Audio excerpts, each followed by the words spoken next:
आदाब, मैं हूं विशाल आजम और आप देख रहे हैं प्राइम टाइम।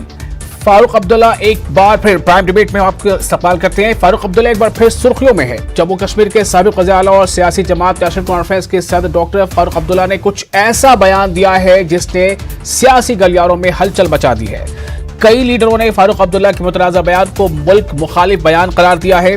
बीजेपी के कौमी तर्जुमान संबित पात्रा ने कहा है कि डॉक्टर फारूक अब्दुल्ला मुल्क मुखालिफ बयान देकर मुल्क को बदनाम कर रहे हैं। संबित पात्रा ने यह भी कहा है कि डॉक्टर फारूक अब्दुल्ला का बयान और कांग्रेस लीडर राहुल गांधी के बयानात एक ही सिक्के के दो पहलू हैं।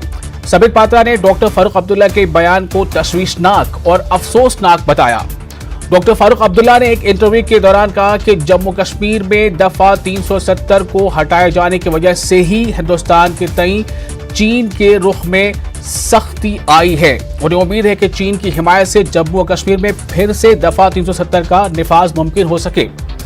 फारूक अब्दुल्ला के इसी बयान पर उनके खिलाफ आवाजें उठ रही हैं, जबकि दूसरी तरफ नेशनल कॉन्फ्रेंस ने पार्टी सदर के बयान की वजाहत करते हुए डॉक्टर फारूक अब्दुल्ला का बचाव किया है।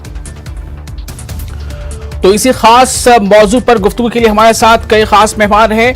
हम आपको बारी बारी से इनका तारुफ कराते हैं। हमारे साथ हैं मोहित भान